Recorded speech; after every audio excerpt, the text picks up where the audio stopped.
दिल्ली में आयोजित joint press conference के दौरान सीजेपी नेताओं ने कहा कि शांतिपूर्ण आंदोलन में शामिल छात्रों पर लगातार एफआईआर दर्ज की जा रही हैं, जो लोकतांत्रिक अधिकारों पर सीधा हमला है। संगठन का कहना है कि अपनी बात रखना हर नागरिक का संवैधानिक अधिकार है और इसे अपराध की तरह नहीं देखा जाना चाहिए। प्रेस कॉन्फ्रेंस में मौजूद कपिल सिब्बल ने कहा कि लोकतंत्र में असहमति जताना कोई अपराध नहीं है। उन्होंने कहा कि अगर किसी छात्र ने शांतिपूर्ण तरीके से अपनी बात रखी है तो उसके खिलाफ एफआईआर दर्ज करना उचित नहीं माना जा सकता। उन्होंने सरकार से अपील की कि संवाद के जरिए समाधान निकाला जाए और छात्रों के भविष्य को नुकसान पहुंचाने वाले कदमों से बचा जाए। हमें जो घबराहट है केवल छात्रों के प्रति, जिन्होंने जो अनशन पे बैठे, जिन्होंने पीसफुली प्रोटेस्ट किया, हम नहीं चाहते कि उनके खिलाफ कोई कार्रवाई की जाए, क्योंकि ये तो एक ऑर्गेनिक मूवमेंट थी, समझ लीजिए। और सरकारें अक्सर चाहती हैं, और ये मैं इस सरकार की बात नहीं कर रहा, अक्सर सरकारें चाहती हैं कि किसी तरीके से कोई डिसेंट नहीं हो। तो इन्होंने कुछ आश्वासन दिए होंगे, नड्डा साहब ने कुछ माना होगा, उसके बारे में तो मुझे मालूम नहीं, ना मैं जाना चाहता हूँ कि ना हमने कुछ उसमें कोई पार्ट लिया। लेकिन जब मेरे पास आए तो मैंने कहा कि भाई कानून के आधार पे हम आपकी मदद करेंगे, और ज़रूर मदद करेंगे और हम करेंगे।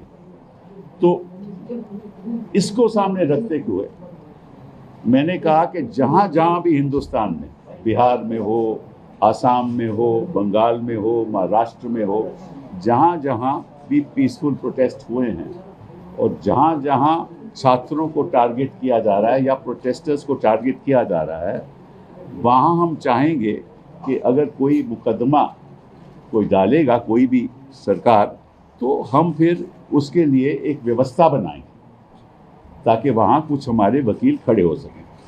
इस दौरान सीजेपी ने बड़ा ऐलान करते हुए कहा कि संगठन छात्रों को अकेला नहीं छोड़ेगा। जरूरत पड़ने पर देश भर में कानूनी सहायता दी जाएगी और एफआईआर के खिलाफ अदालत का दरवाजा भी खटखटाया जाएगा। संगठन ने ये भी कहा कि यदि कार्रवाई जारी रही तो आगे की रणनीति बनाकर आंदोलन को नए चरण में ले जाया जा सकता है।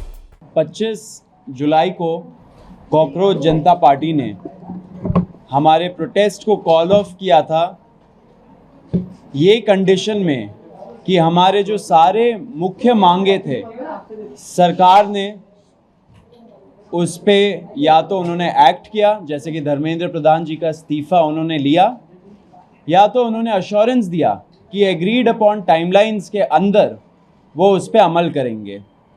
उस गुड फेथ में हम लोगों ने 25 जुलाई को हमारा प्रोटेस्ट जंतर मंतर से एंड जो नेशन वाइड कॉल हम लोगों ने दिया था दूसरी चीज़ों के लिए, उन सब चीज़ों को हम लोगों ने कॉल ऑफ किया।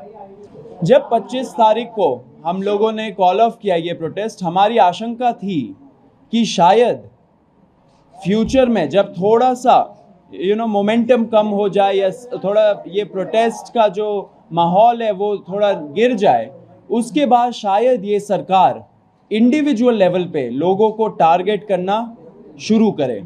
एंड ये बहुत क्रेडिबल एप्रीहेंशन है, क्योंकि आपने देखा होगा दूसरे प्रोटेस्ट में भी सेम प्लेबुक यूज़ किया गया है। दूसरे जो पहले अच्छे प्रोटेस्ट रहे हैं, बड़े प्रोटेस्ट रहे, उसमें ऐसे ही लोगों को इंडिविजुअली टारगेट करके फंसाया गया झूठे मुकदमों में।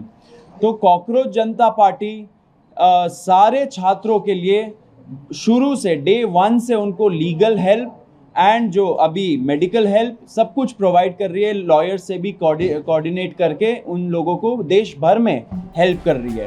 प्रेस कॉन्फ्रेंस के बाद अब सबकी नजर सरकार की अगले कदम पर है।